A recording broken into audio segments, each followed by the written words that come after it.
Selamat pagi, Bapak, Ibu, dosen semua. Perkenalkan, nama saya Dava Fathur Rahman dari jurusan Computer Science dengan NIM 290 2692586 dan untuk dosen pembimbing yaitu Bapak Heru Widoyo, SAG, MPD. Pada kesempatan kali ini saya akan mempresentasikan hasil project Based Learning Character Building Pancasila saya dengan tema penguatan kemampuan berpikir kritis dan literasi digital siswa melalui program edukasi anti hoax. Jadi untuk latar belakang masalah dari topik yang saya pilih adalah pertama, arus informasi di era digital sangat cepat, namun seringkali tidak diimbangi dengan kemampuan kebenaran literasi yang memadai. Jadi, dan yang kedua adalah pelajar sebagai pengguna aktif dalam misinformasi dan hoax, rentan terjebak dalam misinformasi dan hoax. Ketiga, kemampuan berpikir kritis dan literasi digital adalah keterampilan yang harus dimiliki di abad saat ini, yaitu abad 21, yang esensial untuk pendidikan berkualitas SDG nomor 4. Jadi topik yang saya ambil ini sangat bererat dengan topik SDG nomor 4, yaitu tentang pendidikan yang berkualitas.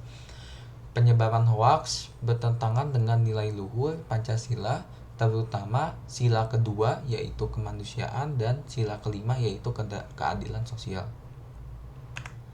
Jadi dan rumusan masalahnya, karena sebelumnya saya memiliki latar belakang masalah, dan yang ketiga adalah rumusan masalah yang terjadi adalah mengapa tingginya aktivitas siswa di media sosial yaitu tidak sejalan dengan kemampuan mereka dalam memverifikasi kebenaran informasi.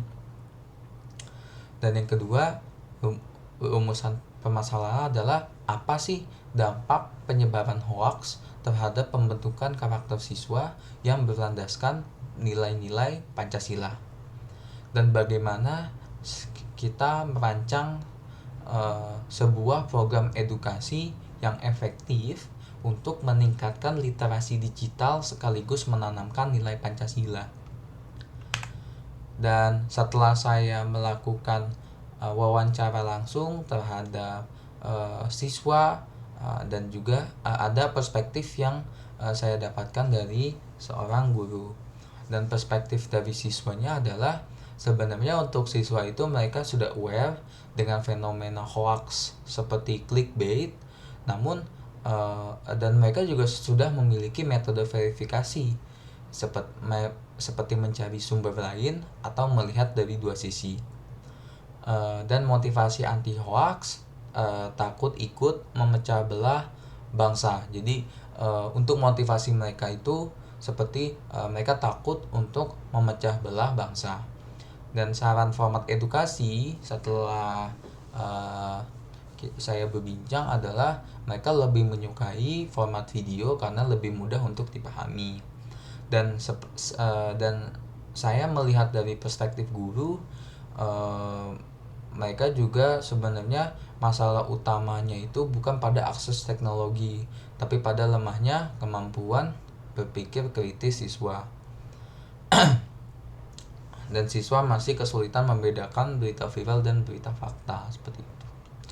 Dan selanjutnya adalah solusi yang saya tawarkan adalah program rutin yang terstruktur. Program rutin yang terstruktur itu yaitu dapat mengembangkan program literasi digital berkelanjutan di sekolah, bukan hanya seminar sekali jalan, termasuk pelatihan fact checking untuk guru. Dan yang kedua adalah format yang kita harus buat harus relevan dengan apa yang siswa-siswa inginkan. Dan yang saya temukan, para siswa menginginkan format video dan keterampilan praktis seperti verifikasi multisumber, dan sudah mereka inginkan, yang sudah mereka bisa lakukan seperti itu. Dan yang ketiga adalah kolaborasi 3P. Kolaborasi 3P ini yaitu melibatkan antara pihak sekolah sebagai pengajar, pihak keluarga sebagai orang yang berada di rumah, dan pihak eksternal yaitu mungkin bisa dari kita, yaitu komunitas literasi digital. Dari situ jika semuanya berkolaborasi dengan baik dapat menciptakan sebuah manfaat yang dapat memberikan edukasi untuk melakukan pengecekan hoax ataupun literasi digital. Dan refleksi saya yang selama saya dapatkan mengerjakan project based learning ini adalah saya mendapatkan sebuah perkataan dari guru di SMKN 13 Surabaya, yaitu adalah tantangan terbesar generasi muda saat ini bukan terletak pada kurangnya akses terhadap teknologi, tetapi pada lemahnya kemampuan berpikir kritis dalam menghadapi arus sebuah informasi. Jadi para siswa memang harus bisa menyikapi terhadap perubahan sebuah arus informasi yang ada. Jadi kita harus mempersiapkan sebuah sepertinya memang seperti amunisi seperti itu untuk menyiapkan untuk berpikir kritis dalam menghadapi arus teknologi yang ada gitu. Dan refleksi kunci yang kedua adalah kemampuan teknis, yaitu melek teknologi. Jadi melek teknologi saja itu tidak cukup, kita harus mengimbanginya dengan karakter, etika, dan sikap kritis.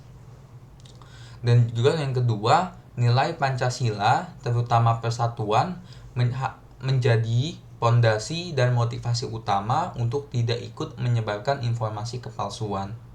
Ketiga, kunci utama yang adalah membangun filter dalam diri, yaitu disiplin untuk saring sebelum sharing.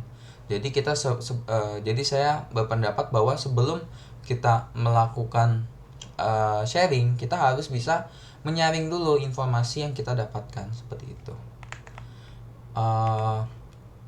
Jadi sekian untuk penjelasan dan apa yang saya dapatkan dan tentang project based learning yang saya lakukan untuk mata kuliah Computer Science, Karakter Building, Pancasila. Jadi sekian dari saya, terima kasih dan sampai jumpa.